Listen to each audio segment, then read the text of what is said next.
Well, welcome to this, which will be the second to last edition of our shows that have been devoted to revealing insights never previously considered regarding the seventh and final Mow'ed Miqra, that of Sukah, which means shelters. It has been a remarkable voyage of discovery. We have learned so much about what this day represents that is really unheralded, that no one had previously considered, and that it brought us right back to Eden, to the garden, and to a show. I will tell you that Friday Family Hour program, where we pondered the implications of what we were told transpired in Eden, was one of the most profoundly revealing, enlightening, empowering, enriching times that we have had in the 24 years that we have been together. I should reveal here off to my, I guess this would be my left here now for on our screen, and to my left in person is Shannon. And Shannon, this will be Shannon's last chance to be with us. He has been here for the celebration of Sukah. What a perfect time to do this. He's the man that was so giving of himself and so committed to the family that at the first opportunity he had, he visited so many of us. He has traveled across the country a couple of times, from east to west, from north to south, and has met so many remarkable contributors in this covenant family. Yes. And to do so, particularly after the shakeup that was so vital to galvanizing who we are. Right. And to finding the most extraordinary people, like as you said, the meeting with Kevin was exceptional. The meeting with Mariah, extraordinary. Yes. The meeting with Kirk, yes, with Dr. Jeff, with Bill and Jake O'Brien. yes. That you met some people along the way, with JB. Yes.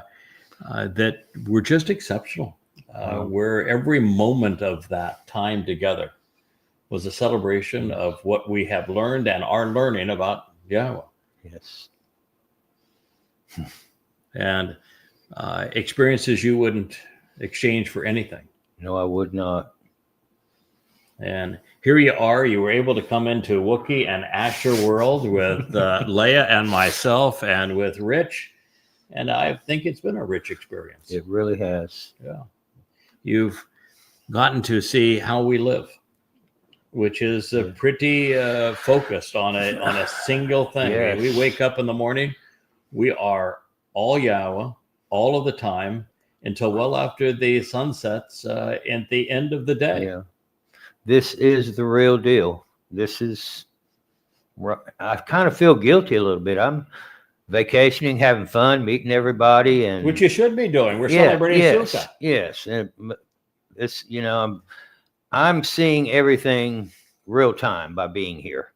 Okay, on and off the camera, and it's totally focused on Yah, and I love that. Yeah, we have a job to do, and no matter what gets thrown in our path, the job requires removing obstacles. And to clearing the way for more people to recognize who Yahweh is, what he is offering, what he expects in return, and how he accomplished so much that is beneficial to us through his beloved son, Dod. And, I think that trip that you shared on your road trip through meeting so many interesting people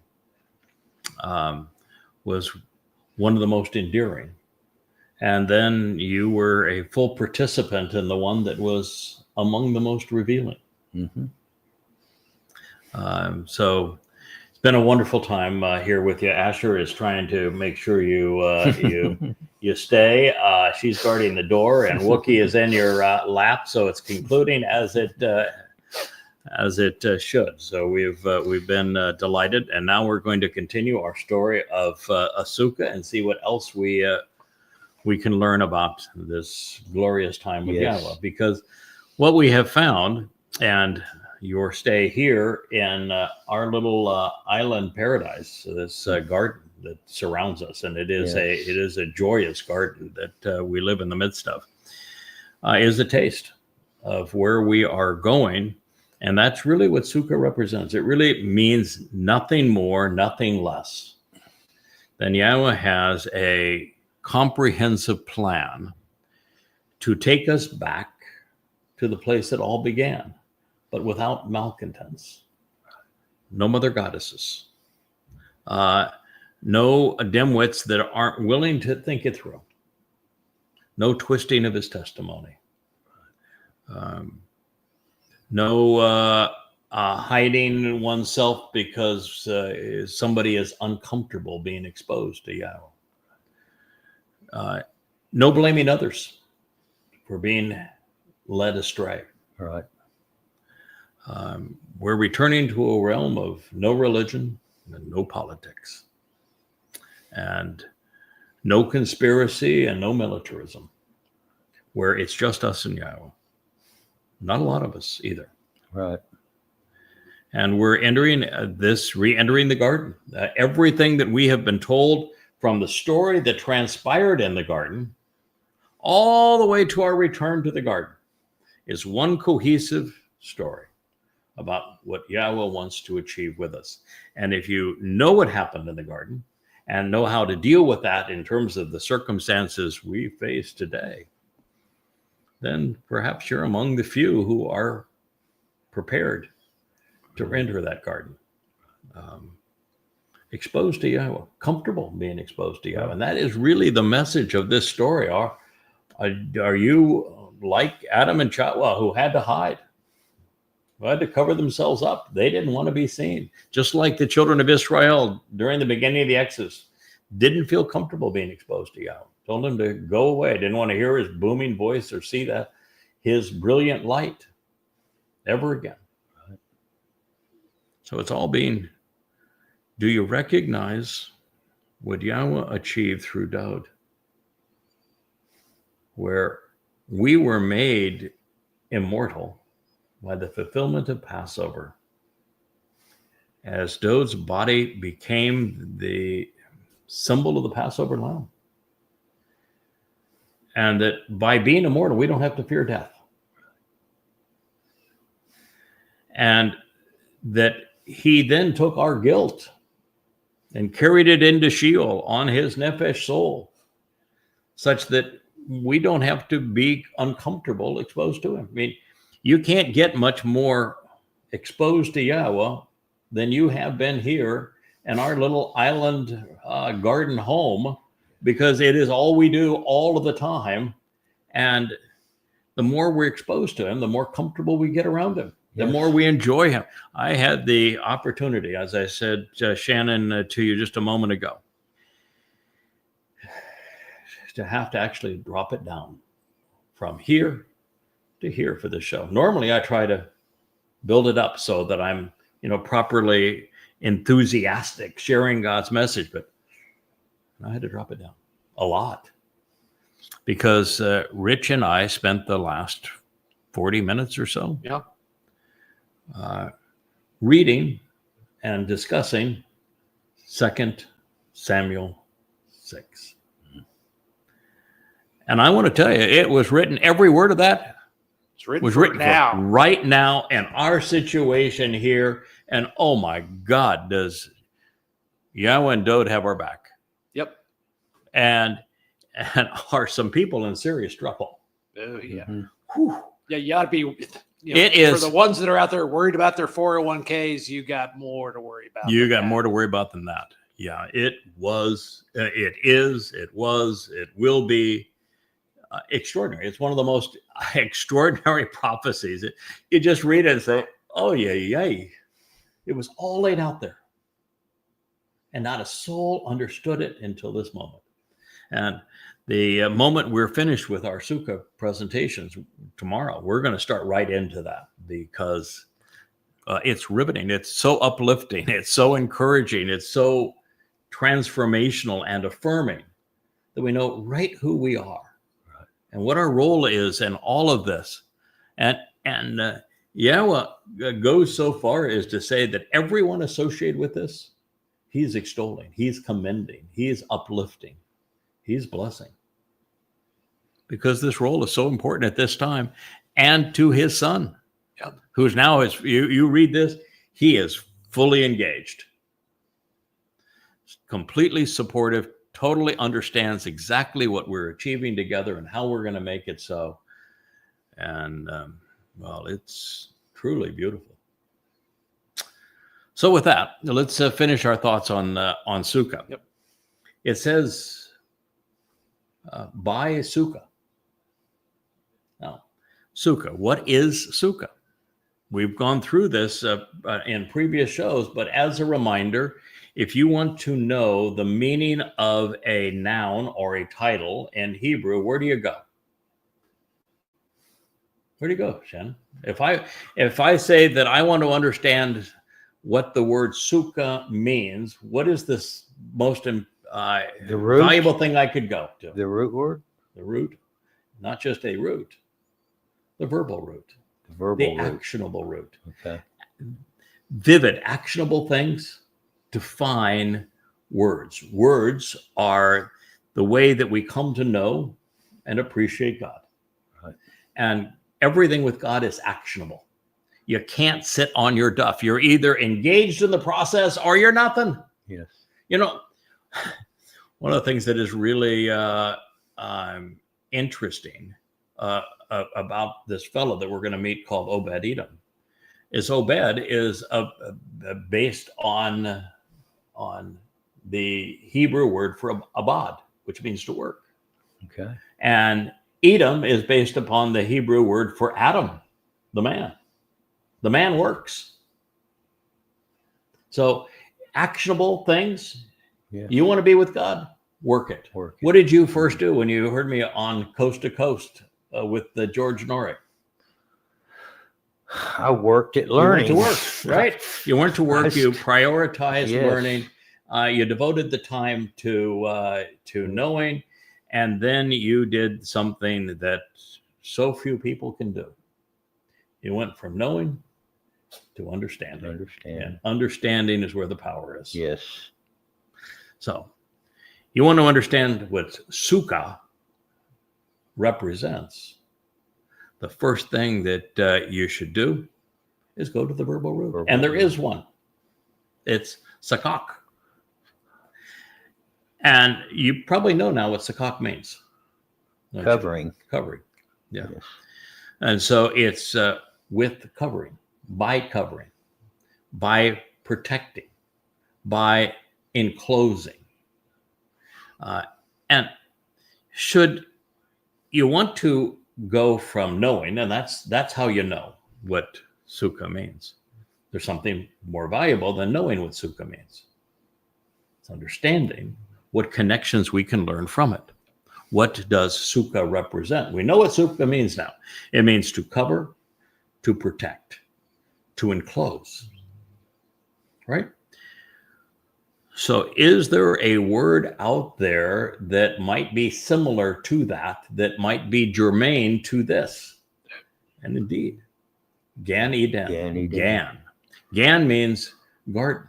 It is the protected and enclosed garden. Because when we look up Gan, we find that it has a verbal root too. You know what that is? Ganan. What do you think the verbal root of Ganan means? Covering? Yeah, covering. You asked that, I was like, more of a question. Not just covering, protected and enclosed covering. So the word Garden of Eden is actually covering, protected covering, and sheltered environment. Eden. Gan Eden. And so the Sukah is the Gan. The Gan is the Sukah. And Eden means great joy. So we are being taken to the sheltered enclosure of great joy. Sukah is a return to Gan Eden. Now, that's rather profound, isn't it? Yes, So all these people out there building huts, and they're going to be more exposed to the elements, they got it all wrong. Right. It's about celebrating life protected and sheltered by Yahweh and a place of great joy. Yes. Now, how's that for upgrading from your Sukah hut to living with Yahweh in a joyous place, protected and sheltered and covered by Him?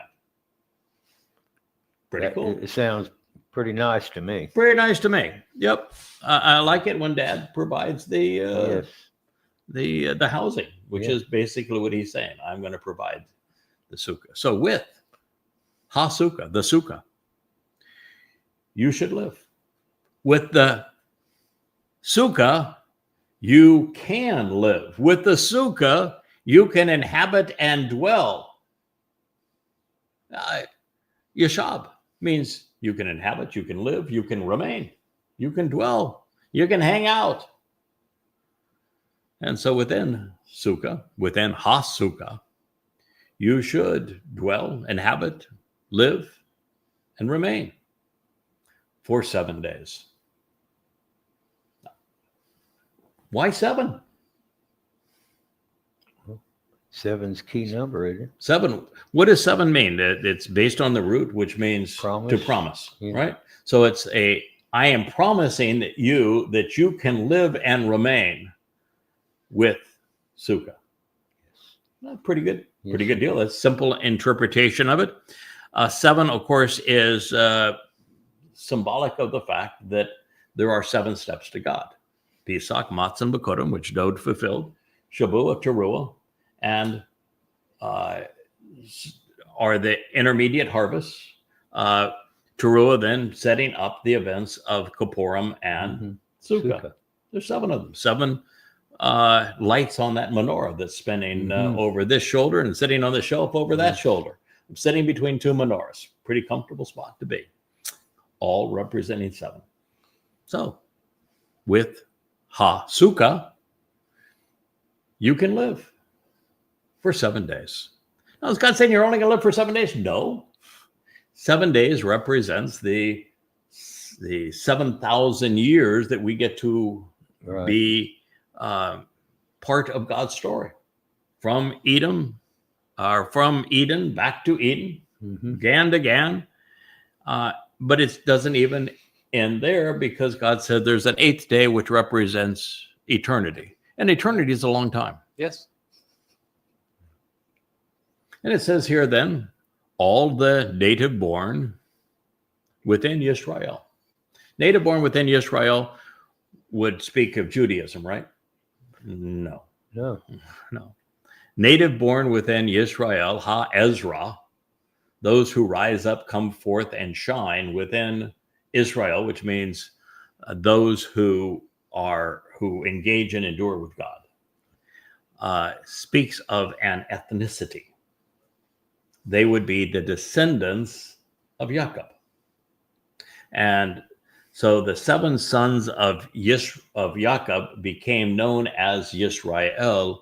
And so the native born would be those who are ethnically, racially related to Jacob, who was the son of Yishak, laughter, who was the son of Abraham, merciful and loving father. There we are.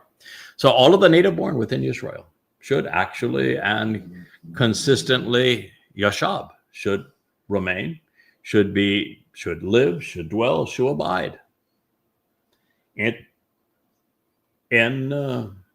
HaSukah, with the Sukah. Now, is God saying that means that you should erect a tent that you're exposed to outside and dwell in a tent? No, that's not what Sukah means, does it? No. Sukah does not mean tent. Right. It does not mean hut. It does not mean canopy. God's got a perfectly good word for tent, OL. He didn't use it, did he? No, he didn't. Did he say that your Sukah should be an OL? No. And there's Chakmah too, where God says, I want you to establish a booth, like for a wedding or for some reason, for a celebratory occasion. He's got a word for that too, Chakmah. Okay. He didn't say, I want you to hang in Chakmah, which would be the booth. He didn't say that, did he? No. He said, what we're going to do here is we're going to celebrate this whole concept of Sukah. And we took the time to look up what Sukah means. This is the thing that I think is one of the great gifts of Yahowah. Yada means to know Yahweh. All the books that are written are under the name Yada, to know Yahweh. This happens to be volume 1 of Coming Home, A Cold Voice. One of the gifts is that we present the Word of God intelligently, thoughtfully. I took the time to not only look at the oldest extant resources, typically the Dead Sea Scrolls, but also I was willing to scrub, oh, there, Wookiee. I was willing to scrub. This is a family show, and Wookiee is part of the family. I was willing to take the time to investigate the actionable roots of every word that we could find a verbal root. I was willing to scrub every word of the diacritical marking, something we talked about in the car the other day. Yes. What does it mean to scrub a word of its diacritical markings? Where do those markings come to be? And what can be learned when you ignore them? You go back to the true source. To what was actually written in the text. The diacritical markings were based upon the Babylonian version of the text, the Babylonian family of the text, as opposed to the Jerusalem family of the text.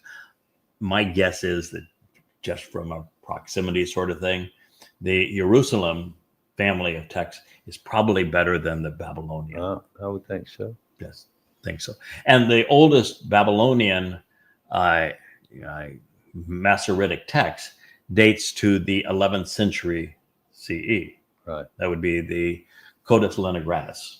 That sounds like that's a long way from Israel to me, where these events took place. And the 11th century sounds like it's a long way from the time that these events took place. Big gap. But when we look at the Jerusalem family of texts, that would be in the Dead Sea Scrolls. And they go back to the 3rd century BCE. Right. That'd be 1,400 years, sometimes 1,500 years superior in terms of their antiquity. Right. And found within, the bird would fly, about 20 miles from where these events took place in Jerusalem. Still in Yehuda. So pretty obvious to me that we should look at the oldest text and not be much concerned about the diacritical markings that the Masoretes, which is really a derogatory term, and using their Shiva system, which is even a more derogatory term, means to deceive. Why would anybody view them as experts writing on that text as opposed and analyzing it from their jaundiced Talmudic perspective, when you can go right to the words that God wrote and strip them of that religiosity and then study them? And so you can look at every word that is written similarly. Yes. Oh, well, we have, look who's making her debut, second debut actually on the show. Together. This is, oh, you're so cute. This is Kara. Kara is just a little bitty version of Wookiee, as you can see. But Kara will grow up to be almost as big as Wookiee, given the opportunity. Oh, you're so sweet. Yes. Okay. Kisses all around. Okay, we interrupt this podcast. So we interrupt this podcast with Carl and I thank you very much. with a celebration of Thank you very much. family here, and you might say, okay, those aren't really family; those are. We know that, but dogs are extraordinary examples of love, of genuinely adoring their people, being dependent upon their people, contributing to family, adding joy. Although Wookie is not quite so sure that Kara is a contributor. Yeah, he is a young boy, and as a teenage boy, he thinks that Kara might have cooties. But she'll grow up, and you'll change your tune, and you'll view her as marvelous. So I scrubbed all these words of the diacritical markings so that we could just look at every word that is written similarly in the Hebrew text to develop definitions that were consistent with the words themselves. And then the next thing I did is to look at how the words were written in the original alphabet, because the original alphabet would enable somebody who wasn't otherwise literate to understand the words, because those words were drawn with pictures of things that we can all relate to. And so that is how we went about this process. And so we know that the Sukah, therefore, is a covered and protective enclosure. Now, on this property, I've got a number of covered areas, right? Mm-hmm. This loggia here, this beautiful covered patio over here, the one that's outside of the Sky office where we broadcast it from the Ocean Studio. We have lots of them, don't we? Yes. How do they compare to the protection and the covering that we're provided inside of the house itself with its 8 to 12 inch thick cement walls? Yes, it's not going to leak. Yeah, so we're a lot. If there was a hurricane here, would you prefer to be out there in one of the exposed, sheltered, covered areas, or would you prefer to be inside of the? I would like to be inside the house. Okay. Yeah, and that's the intent. Yeah, a Sukah is the most enclosed and protected and covered environment that you have available to you, not the least.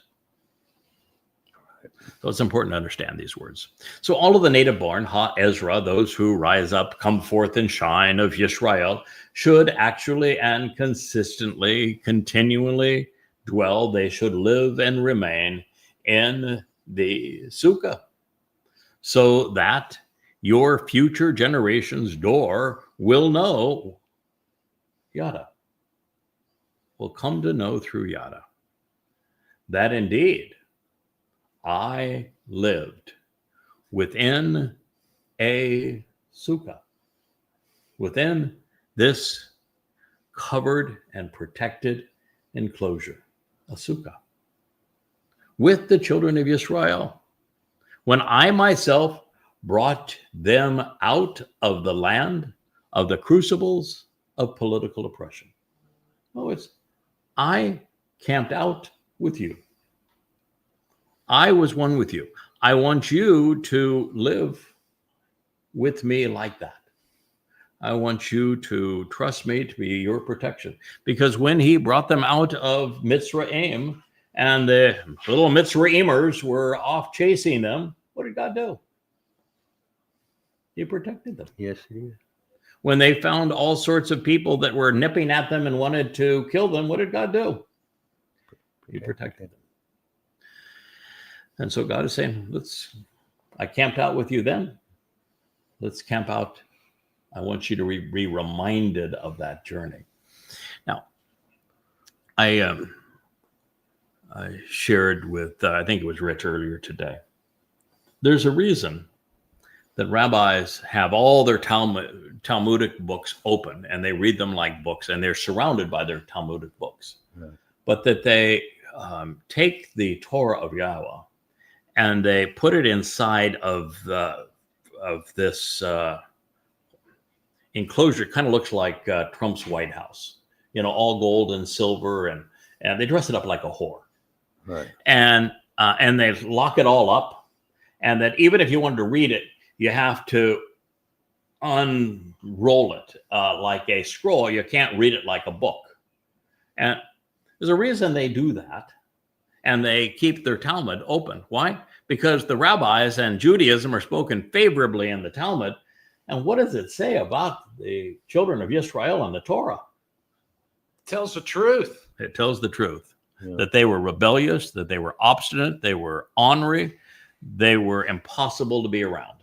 The reason they don't want to read that, the reason they don't want to be Torah observant, the reason they called their Talmud a Torah is so they could pretend they were Torah observant and look at their Talmud that said, hey, you're just wonderful. And we're going to make a Hashem in our image, and it's all good. Love the rabbis, and yet in the Torah it says you're religious, man. You got nothing to do with me. You think you're going to speak for me when I didn't appoint you to speak for me? You're covered in leprosy. I've got a plan. We're going to carry out my plan my way, and it's because you've been obnoxious. And I'm going to work through people because you've been obnoxious. But anyway, what this says is Sukah, Sukah, Sukah, Sukah. It only mentions Sukah. It does not mention that we're going to be living in tents. It doesn't say we're going to be living in a chuppah. It says in a sheltered enclosure. That's the way it's supposed to be. That is what it's supposed to be. Yeah. And that is what it says. I am Yahweh, your God. So according to Yahweh, the reason we Sukah is to remember that he Sukkah'd with us long ago. God camped out with his people so that we could camp out with him. Yahweh Yatzah, he liberated his children from Mitzrayim, religious and political oppression, and he's going to repeat that process come to Ruwach in year 6,000 Yah. Mm-hmm. That is the story. So then Moshe declared the word regarding Yahweh's eternal witness to the appointments, Mow'ed, to the children of Israel. We are in the concluding time of Sukah. And as we conclude the celebration of Sukah, and it will go in for us into tomorrow, we will acknowledge that Sukah is Yahweh's teaching, that he communicated this to Moshe and did so tangibly as well as with words, so that we could learn from it, so we could participate in it. And that Sukah represents something that is derived from the word of Yahweh. But also, Sukah is a Mow'ed. Mm-hmm. It's an eternal witness to the appointments. It is all about the restoring witness. So it is the restoring witness presentation of the eternal testimony regarding these appointments with our God. And it was communicated to the children of Israel, to the offspring of those who engage and endure with God. This is from Korah, called out, should never have been called, Leviticus 23:44.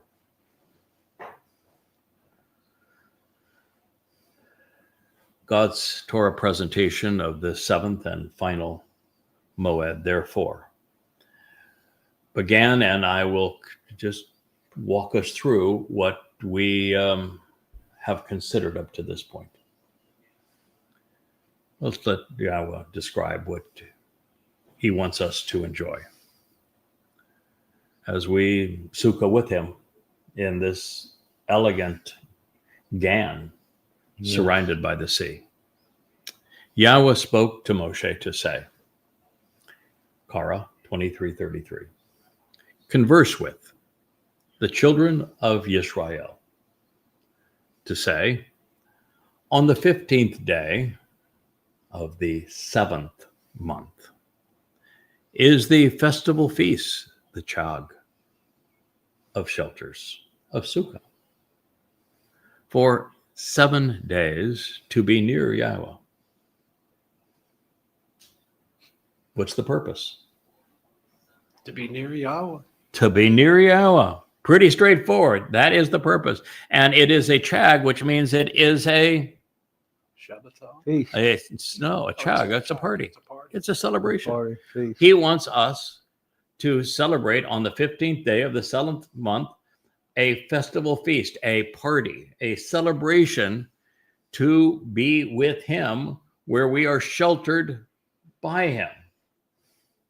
And we do it for 7 days in remembrance of the 7,000 years we'll live together on this rock, as well as the 7 Mow'ed Miqra that allow us to be near Yahweh.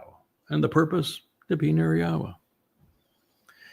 During the first and foremost day, there is a set apart invitation to be called out and meet, a welcoming summons to read and announce the name, as well as to proclaim the purpose of the relationship.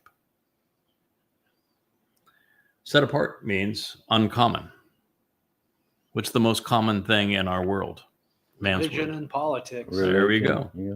So that means that the first and foremost day must be divorced of religion and politics. So if you're celebrating Sukah from a religious perspective, you got it all wrong, inverted and backwards. It is an invitation not to be called into something like religion or politics or a synagogue. It is an invitation to be called out. It's a Miqra, to meet. It's a welcoming summons to read and to recite. I've got something that you may want to consider. Reading and reciting. How about these books? Yada Yahweh. Anything associated with the Malaka, this messenger and spiritual counselor, the one that has been sent by heaven to speak to you. The duties of the Malaka and the energy and effort that is being contributed by the Malaka, you should not engage in or try to profit from. Mm-hmm. Don't do the Malaka's job. God has afforded his 7 Ruwach to the Choder to do this job. It is the most fulfilling, satisfying job ever. And yet, it is also the most annoying and difficult job ever. When you have the 2 greatest men who ever lived, Moshe and Dode, couldn't get it done. And so that's why Yahweh was all in with the Malaka, with his 7 Ruwach, because we're running out of time, and Israel hasn't listened over the chasm of time, and now time is running out. So there is a Malaka, there is a person that God has designated to get this done, and that individual loves this job. Satisfied with all of the opportunity and insights that have come through his 7 spirits and through his word. Don't get in the Malaka's way. Don't try to personally profit from it, other than to benefit from what is being revealed. For 7 days, you should consistently approach and come near this feminine manifestation of the fiery light that purifies, enlightens, and elevates unto Yahweh. This is something we have celebrated more in the last week than at any time ever. I have long shared that I understood why Yahweh uses the metaphor for a fire. I think I'm the first person ever to say he uses fire as a metaphor because it transforms organic material like a body, wood, but a physical, organic, decaying body, wood, for example, and it converts it into light and energy. And as light and energy, it is vastly more energetic, vastly more powerful, vastly more capable, and brilliant and enlightening and enabling. And so this is what God is trying to do for us.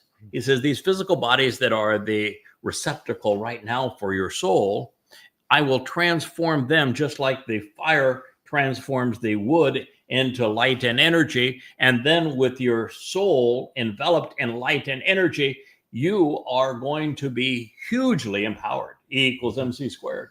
You're going to be enabled. You're going to be immortal. You're going to be perfect. You're going to be capable of seeing the entire universe because you're inheriting it. This is the first time ever in all of human history that lesson has not only been told, but told in context of Yahweh throughout the Mow'ed Miqra, inviting us to come into the presence of and to approach this fiery light so that we can be transformed and enter his presence in the seventh dimension. Which is why people are out there uprooting trees. They don't want that message out. They do not want that message out. That is precisely why they're attacking both the tree of the knowledge of good and bad and the tree of lives. This is the message that they do not want because they have already written themselves out of this story. And now misery loves company. So during the 8th day, symbolizing eternity, there exists for you to approach a set apart invitation to be called out and meet. Another one of those things that's Kodesh, another thing that cannot be religious. If you're, so many people get all mucked up because they cling to religious notions. And you gotta release that if you're going to spend time with Yahweh. And if you can't release it, goodbye. You're not welcome. You cannot enter eternity. You can't re-enter the garden. I think you had a fellow that said, if you eat that, then you can't be covenant. No, stop it with the religion. Somebody else said, well, you got to wear this thing over here. This isn't. No, that's not what God is saying to us.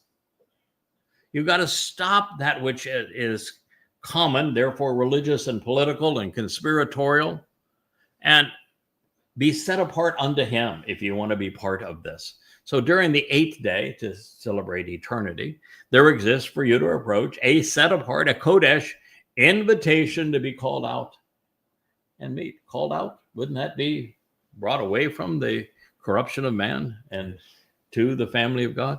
You should come at that time. You should present yourself and you should appear before what? The Ishe, this feminine representation of the fiery light that enlightens and elevates and empowers unto Yahweh. This is a transformative time to recognize that we're being transformed from mortal beings with all those flaws and limitations to eternal beings where our soul resides within light and energy. So that we're infinitely enriched and empowered and enabled by God. It is a time to show some discipline and some restraint. Meeting together such that you do not attempt to accomplish or profit monetarily from anything associated with the Malaka, this spiritual messenger, one who speaks based upon having the Ruwach and don't do the Malaka's duties or responsibilities. You don't want to do that anyway. This is, it's a joyous job with tremendous satisfaction and joy in terms of the enlightenment and the learning. And, we have a wonderful situation. But the moment that Yahweh said, hey, we're not going to be anonymous anymore. You're going to go out, you're going to be exposed because I've got a bunch of descriptive titles that pertain to this mission. You become a target. And, when they're shooting live ammunition, being a target's not a lot of fun. And ultimately, you get bludgeoned to death. And, that's probably not a lot of fun. And between now and the time that you complete this mission, well, you'll be respected by Yahweh and Dode and some covenant members for what you're doing. For the most part, the world's going to hate you, just as they have hated Yahweh, just as they hate Dode, just as the children of Israel hated Moshe. So you just don't want to get involved doing what he's supposed to do.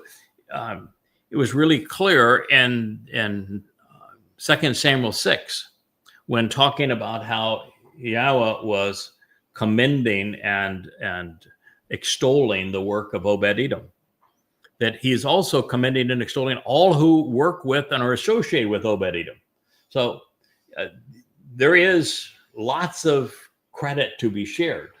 We just don't step on each other's toes. We do what we're individually called to do. So these godly and specific restoring witness to the eternal appointments of Yahweh, the Mow'ed, which to offer the benefits of the relationship, Asher, you are intended, or you are invited to attend and to proclaim them. Kara, the basis of Miqra, right? And it's already up there as Mow'ed, which is means to ponder the implications of the restoring witness. So these godly and specific eternal testimony regarding the restoring witness of Yahweh, which to offer the benefits of the relationship, you are invited to attend, to proclaim them as, there's that word again, set apart and special, Kodesh. Miqra, in case you were wondering how Miqra is to be defined, what is the verbal root of Miqra? No. That's the singular of it is Miqra. Kara. And what did Kara's already here? You're invited to attend. You are summoned to meet. You are encouraged to read and recite.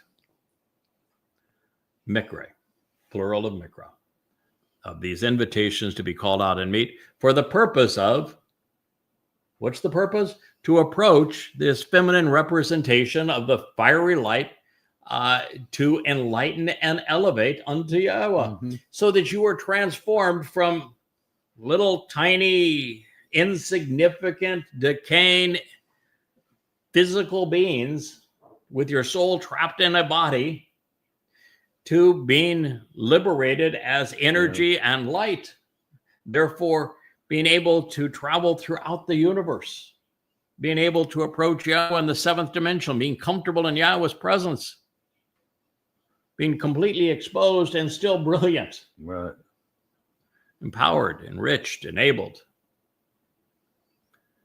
unto Yahweh to rise, to ascend, to be withdrawn, to be lifted up, to be carried away. What a beautiful presentation of the purpose of this Miqra. We are transformed by that fire so that we can ascend, so that we can be withdrawn, so we can be lifted up, we can be carried away, including by way of this gift of the sacrifice and a pouring out of the word day by day. For Sukah, there is a sacrifice, just as there was a sacrifice for Chakmah. There is a sacrifice for Sukah. And it was the El, the ram, who made the sacrifice on Pesach for us to be part of the covenant family. And it is the Par, the Bakar, the bull, who makes the sacrifice now to enable this reunion and this pouring out of the word of Yahweh day by day. Right. In addition to the Shabbats, these times of promise to celebrate the relationship with Yahweh, and as part of your involvement in that relationship, even beyond, all of your vows and promises to participate, because of everything you have freely decided upon, you should contribute to benefit the relationship with Yahweh. God's saying, don't be a deadbeat. Don't be, oh, I'm in the covenant now. I can do whatever I want. I can go off and spew vomit all over it. I'm in the covenant, man. I'm there. Nothing doesn't apply to me. It's not gonna. No, I don't have to do it. Hell, you don't. Excuse me. You want to be in this covenant family? You engage. Look at Rich. I mean, you can't be a better example of that than Rich. That's right. You can't be a much better example of that than Leah. And she's devoted to this 10, 12 hours a day. You can't be a better example of that than Shannon. You went to visit everybody. offering your heart, studying this so that you could be the example that your son needed so that your son came to know Yahweh. Right. And then became the one who visited everyone in the covenant family so that their lives would be connected and enriched. We do this because Yahweh asked us to Obed Edom. We need to be men and women who work. Yes. The story is consistent all the way through. Yeah. Connect the dots, right? The dots are getting closer. They are getting closer together Mhm. all the time, Yeah. easier and easier to understand. Without exception, on the 15th day of the 7th month, this is a promised time of renewal, transformation. When you have gathered in that which is valuable to you from the material realm, and you should celebrate and revel in the festival feast of Yahweh for 7 days. Of course, what's the harvest? Teruah. And after the Teruah harvest, and we should be celebrating. We should be engaged in this time of renewal. That which was valuable to Yahweh has not only been gleaned during Teruah, but Yahweh brought everybody who had the potential to enjoy this 1,000-year Sukah on earth into Jerusalem to benefit from the sacrifice of the Adamah Parah. And so everyone that's potentially valuable is all here now. Mm-hmm. We're all here ready to celebrate and revel in what God has been trying to do all along, which is after he had Chakmah and Adam mess it completely up by wanting to be mother goddess and father god, I guess. Certainly the mother goddess, it's explicit with Chakmah, and twisting Yahweh's testimony to mess everything up. We are now being invited back at long last. That is what we should be celebrating. And with the first and foremost day, there is to be a Shabbaton, to remember everything associated with the promise and purpose of the Shabbat. And on the 8th, representing eternity, a Shabbaton, 2 Shabbatons. Let's celebrate this, our relationship with God, based upon the promise that he has made to us, based on the formula of 7. Then on your behalf, you should accept and grasp hold of, during the first and foremost day, the fruit of the tree of lives. The fruit of the tree of lives, with respect shown towards the glorious and honored open hand, to be erect along with the branch, promoting growth. And this is not the Shemach branch. Now the tree of lives, you're being given access to it because of the much smaller branch being extended from the tree of knowledge that promotes your growth, that provides the means for you to appreciate this shelter that is being offered to you, this interwoven canopy of truth.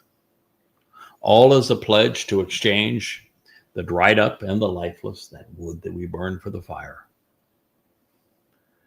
for an inheritance being transformed by its light and energy, while serving as an affirmation to be kept safe and secure, sheltered, protected, and covered during this transition from being in a desolate place to literally possessing the source of life. So then, you can delight in this. You can express your elation, approaching the presence of Yahweh, your God, for 7 days during this time of promise. What could be greater?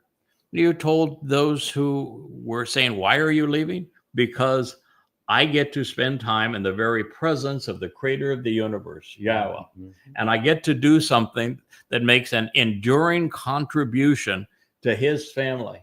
And at the end of all of that, I get to have Yahweh put his arm around my shoulder and say, hey, Rich, Shannon, you did good. I'm proud and pleased with what you achieved, and life forevermore is going to be richer because of what you did. What better use of our lives? I know. People just don't understand what Yahweh's offering. Oh, and it's so magnificent. It's so beautiful. Yes. You should celebrate it, he says. Revel in it. It's a festival. It's a feast. It's a celebration in association with Yahweh, who just happens to be God and who happens to be a really cool dude, man. Yes. He's bright. He's fun. He's sarcastic. He's enjoyable to be around. He is credit giving, not credit taking. Yeah. For 7 days during the year, it is a clearly communicated and engraved prescription of what you should do to live a Chukah eternally. Throughout all of your generations, you should actually and consistently celebrate it in the 7th month. I mean, how many times did he say party? Party, party, party. Celebrate, enjoy, festival, feast. Yeah. I want to have fun. No curmudgeons. God, if you're going to say, "No, liar, liar, I don't like you anymore," well, go away. We're here to celebrate our relationship with God. Within the Sukah, you should live.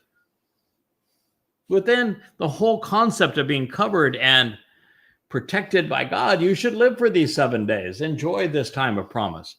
All of the native born who rise up and come forth and shine within Yisrael, among individuals who engage and endure with God, should actually and consistently dwell and remain with the shelter, with the Sukah, covered, protected, enclosed by Yahweh, enclosed by, meaning enveloped in something that is protecting, so that your future generations, your family and descendants within those encampments will know and understand Yada. They'll benefit from what Yada is sharing, so that indeed you will know that I lived, I remained, I existed within HaSukah, a shelter, with the children of Yisrael, when I myself brought them out from the land of the crucibles of religious and political oppression. I am Yahweh, your God. So then Moshe, the one who draws out, declared the word regarding Yahweh's Mow'ed, the restoring witness to the eternal testimony, to the children of Yisrael, so that they might engage and endure with God. All out of Korah, called out, should never have been called Leviticus in the 23rd chapter. And there is the invitation of lifetimes. I thank you for listening. We look forward to being with you yet again in the late afternoon today. May you enjoy your ongoing celebration of Sukah.